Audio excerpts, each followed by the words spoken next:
আসসালামু আলাইকুম। মনসুর অনলাইন স্কুলের পক্ষ থেকে সবাইকে স্বাগতম। প্রিয় শিক্ষার্থী বন্ধুরা, আজকে আমি তোমাদের সাথে যেই ভিডিওটি শেয়ার করতে যাচ্ছি সেটি হলো class 6 English grammar lesson unit 1 lesson 9 আর পেজটা হচ্ছে হলো 24। এই যে এই পেজটা নিয়ে আজকে আমি তোমাদের সাথে ভিডিওটা শেয়ার করব। দেখো আমাদের মূল টপিকসটা কি আজকে হলো আমাদের মূল টপিকসটা হলো conjunction and interjection. Conjunction and interjection, right? দেখো কনজাংশন এবং ইন্টারজেকশন সম্পর্কে কি পার্ট এ তে কি বলছে আমরা সেটা একটু দেখব। দেখো অ্যাক্টিভিটি এ তে কি বলছে সেটা একটু পড়ি, তারপর আমরা ধাপে ধাপে এগুলোর বিস্তারিত আলোচনা করব। Read the following passage and notice the word in bold. অর্থাৎ কি বলছে, এই প্যাসেজটি পড়ো এবং বোল্ড করা ওয়ার্ডগুলোকে আইডেন্টিফাই করো, ফলো করো সেগুলো কি, রাইট? তাহলে আমরা আগে প্যাসেজটা আগে পড়বো, তারপর এর ভিতরের যে ইগুলো আমরা ধাপে ধাপে তোমাদের সাথে শেয়ার করব, রাইট? তাহলে দেখো এখানে কি বলছে। নাজমা এন্ড দিবা আর গুড ফ্রেন্ডস। নাজমা এবং দিবা কি ভালো বন্ধু ছিল, রাইট? দেখো এই যে এখানে এন্ডটা কি, এন্ডটাই হচ্ছে হলো কনজাংশন, রাইট? তারপরে দেখো কি বলছে, the the farmer the farmer is tall but the latter is short. আর কি ছিল, একটা ছিল লম্বা আর একটা ছিল কি শর্ট, রাইট? তারপরে দেখো ওয়ান ডে একদিন they were walking home from school. তারা কি করছিল, একদিন তারা হেঁটে স্কুলে যাচ্ছিল। They were not in a hurry. তারা কি ছিল না, তেমন খুশি ছিল না। ইয়েট পর্যন্ত they were walking very fast. তারা খুব দ্রুত হাঁটছিল। সাডেনলি হঠাৎ করে Najma's knee started hurting, so she stopped walking. অর্থাৎ তার নিতে কি করলো, একটু হার্টিং ব্যথা পেয়েছিল, সো তাই শি স্টপ ইট ওয়াকিং, সে হাঁটা বন্ধ করে দিল। তারপর দেখো Diba also support stopped. Diba also stopped, দিবাও কি করলো, হাঁটা বন্ধ করলো। And asked he what had happened, এবং সে তাকে জিজ্ঞাসা করেছিল কি হয়েছে, তোমার প্রবলেমটা কি। এই যে এন্ড দেখছো না, এটাও কিন্তু কি কনজাংশন, রাইট? তারপরে এই যে ইয়েট, সো এগুলো কি, এগুলো হচ্ছে হলো তোমার হলো কনজাংশন, রাইট?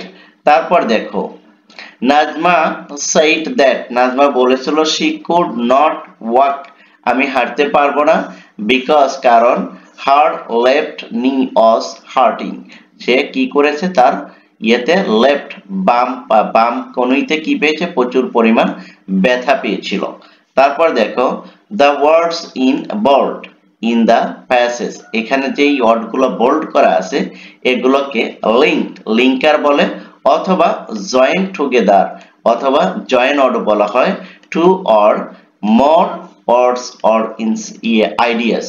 তারপর দেখো phrase and clause in sentence, এগুলো হলো ফ্রেজ বা close, right?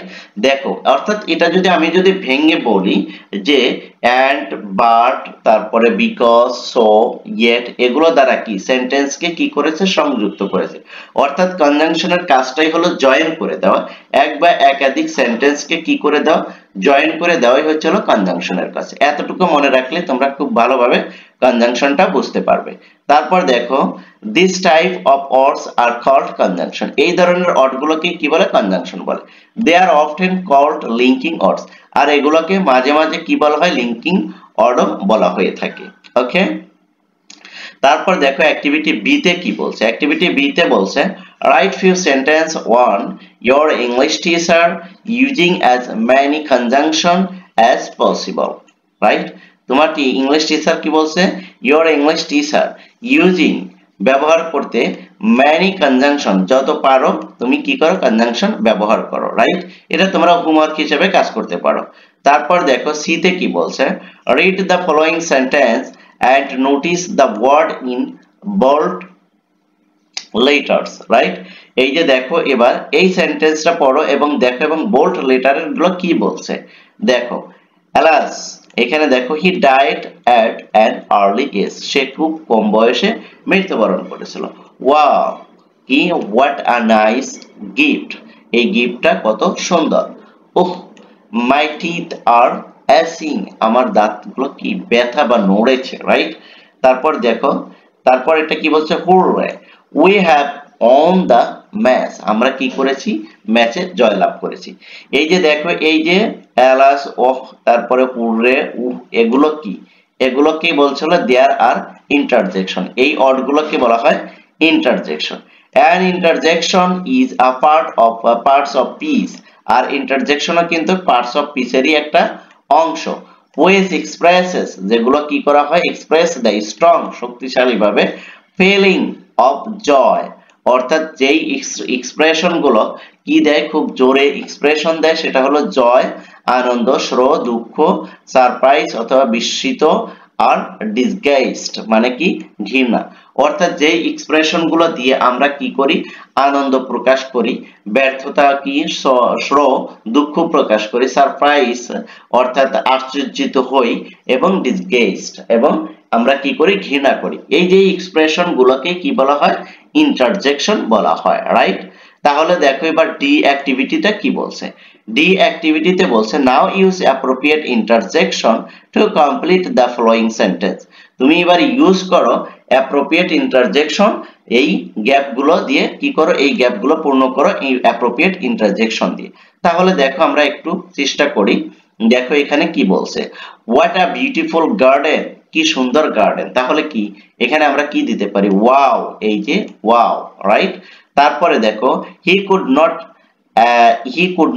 escape the accident, he could not accept the accident, তাহলে আমরা কি করতে পারি, ওহ, এই যে এটা, এই যে H U A U G H, oh, এটা আমরা ব্যবহার করতে পারি। তারপর দেখো, I have a bad have কি headache, I have a bad headache, অর্থাৎ আমার প্রচুর মাথা ব্যথা করছে, তাহলে এখানে কি ব্যবহার করতে পারি, এখানে আমরা এই যে উহটা ব্যবহার করতে পারি, রাইট?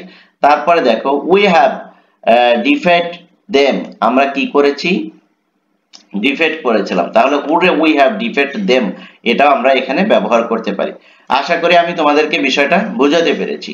তারপরে যদি তোমরা যদি না বোঝো, তাহলে অবশ্যই অবশ্যই কমেন্ট সেকশনে জানাবে, আমি তোমাদের কমেন্টসের রিপ্লাই দেব ইনশাআল্লাহ। থ্যাংক ইউ সো মাচ, আল্লাহ হাফেজ।